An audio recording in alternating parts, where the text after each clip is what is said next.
Hi everyone, welcome to Wildwood Studio. I'm Sarah, and today's video, well, it's another old one. I know, but I promise that next time the video will be a new artwork that no one has ever seen before.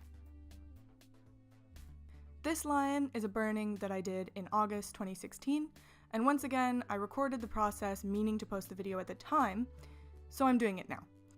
It's about 6 by 8 inches in size, and I'm burning on basswood. As usual, I'm using my razor tip burning system.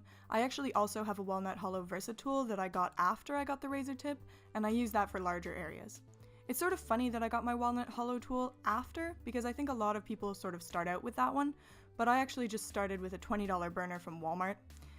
It's very similar in shape to the walnut hollow tool, but it had no temperature control, so it was trickier to use.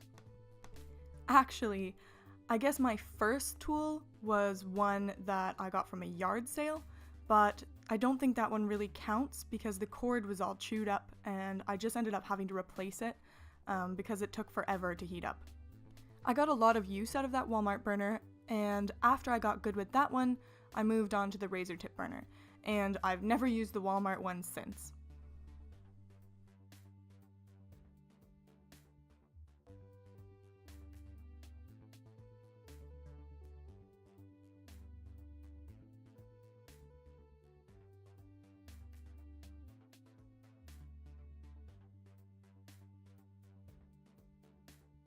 Moving back to the artwork, I started with the eyes because when I'm working on a picture of an animal, especially a close-up of a face, I find that the thing that immediately gives the picture life and has the ability to really make or break the image is the eyes. Also, because pyrography takes a long time, for example, this artwork took me about 5.5 hours, I find that the eyes show the most progress in the shortest amount of time, and it makes me want to keep going with the rest of the face.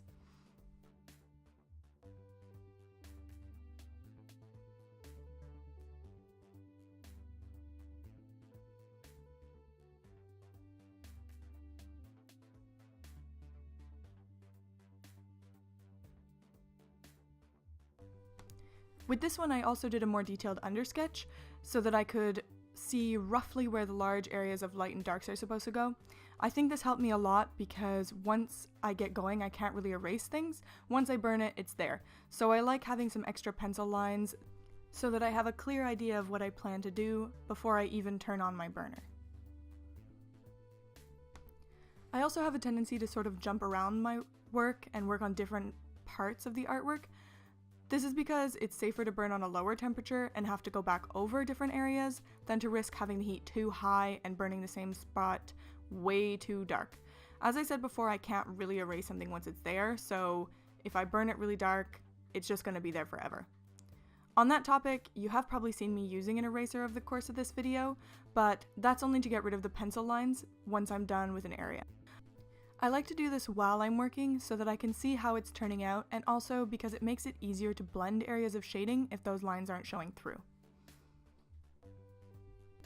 I guess I should say that it is possible to get rid of burned areas to a certain extent with a bit of sandpaper, so I occasionally do that, but it doesn't work very well.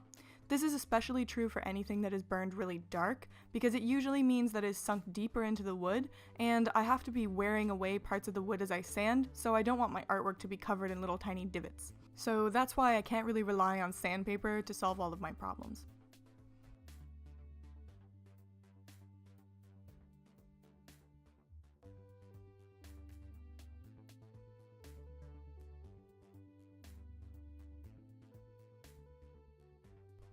This burning was one of the first ones that I did where I burned the background really dark to create a contrast, and I was really happy with how that looked.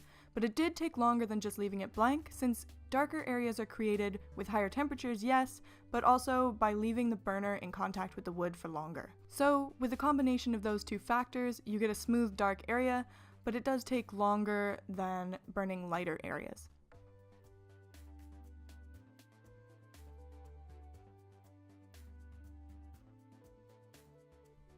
In the end, I'm still really happy with how this turned out. Like I said in my last video, I think I have improved a lot over the last 2 years, but it is still one of my all-time favorites. You know, when you do an artwork that's just better than all the other stuff you're doing at the time.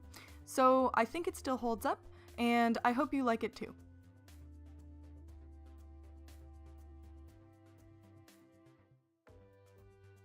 Alright, that's about it for this video. If you want to see more of my work, you can check out my Facebook page. Also, please make sure to like this video if you haven't already, and subscribe to my channel to see all my future art videos. Thanks for watching, and I'll see you next time.